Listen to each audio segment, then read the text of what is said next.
Have you ever met someone who seems to want to be misunderstood? Like you ask what's wrong, and they just smirk and say you wouldn't get it, and you're standing there thinking, okay, but you didn't even give me a chance to try. Maybe it's that friend who posts cryptic captions like, I'm fine, don't ask. Or the one who insists they're complicated, as if being deciphered would somehow ruin the mystery. It's confusing, and weirdly, kind of intriguing, right? But here's the thing, sometimes people want to be misunderstood, not because they secretly enjoy drama or attention, well, sometimes that too, but because there's a deeper psychology behind it, hidden motives, quiet defenses. So let's unpack it, the psychology of people who prefer being misunderstood. Let's start with one of the most common ones, the self-protector.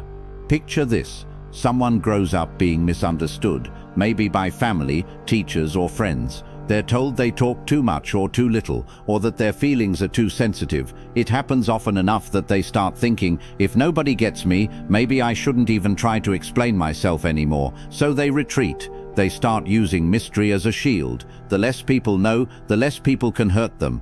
And over time, that armor becomes a part of their personality. They wear it like confidence, but underneath it's just emotional camouflage. It's safer to be misunderstood than to be judged for who they really are, because if you never let people in, they can't reject the real you. Maybe you've done it before, pulled away just enough so no one could see the raw parts. It's not about arrogance, it's about safety. Then there's another type, the meaning seeker. You know, the person who insists, nobody really gets me, I'm just built differently. They crave deep connection so badly that when conversation stays small, whether work, whatever, they tune out completely. They walk away thinking, no one sees the real me. Ironically, they start believing that being misunderstood means they're more profound or complex than others, like their inner world's just too deep for the surface-level stuff most people live in. But that mindset becomes a trap, because when you cling to being unseen, you end up building an identity around loneliness. Misunderstanding becomes a badge of honor. Psychologists call this identity protection bias. You start reinforcing whatever makes you feel unique. Even if that uniqueness isolates you, you convince yourself it's noble suffering. But in truth, it's often a craving for someone who'll finally say, I get you. Then there's a quieter, darker group, the emotional escapists. These are the people who hide behind mystery when they're really afraid of emotional accountability. Say someone gets upset with them, calls them distant, hard to read, emotionally unavailable, and instead of reflecting, they shrug and go, that's just how I am, I'm hard to understand. But really, that's avoidance. It's easier to be labeled complex than to say, I'm scared to be vulnerable. It's easier to declare, you just don't get me, than to admit, I don't know how to show myself. Avoidance gives control. If people don't understand you, they can't challenge your walls, they can't ask you to open up. And that sense of mystery, it's not mystery at all, it's emotional distance disguised as depth. But then there's a different kind, the artist archetype. You know the type, the moody creatives, the poets, the ones who live slightly offbeat from the world. For them, being misunderstood almost feels romantic. It validates the idea that they see life differently, that they're tuned to emotions the average person overlooks. They thrive on that contrast. If people don't get their art or their thoughts, that's proof they're authentic. There's actually a psychological concept behind this, reactance theory.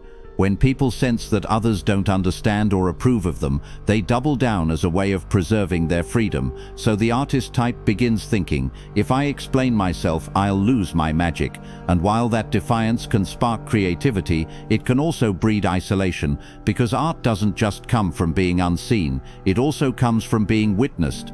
Even the most brilliant minds eventually want someone to say, I see what you were trying to say. And finally, there's the silent rebel. These are people who've learned that being misunderstood gives them power. Think of the quiet person in a group who rarely speaks, but when they do, everyone listens. Or the coworker who lets others assume things, never correcting them, never revealing too much. That silence, it becomes strategy. The silent rebel uses mystery to control perception. By letting others project their own ideas onto them, they stay unpredictable.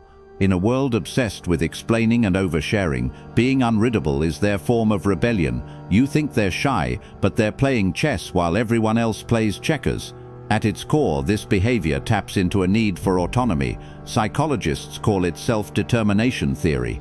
It's the human drive to feel in charge of how much others can access or define you.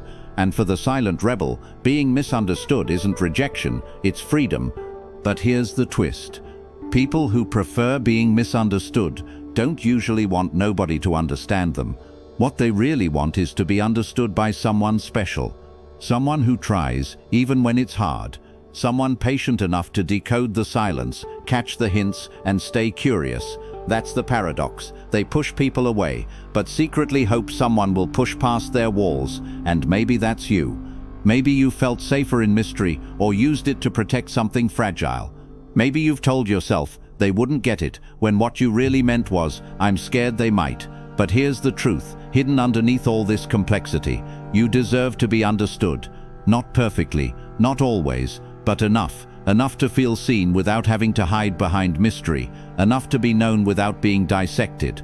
Because being misunderstood might feel powerful, but being understood, that's transformative. So which one do you see yourself in? The self-protector, the meaning seeker, the emotional escapist, the artist, or the silent rebel?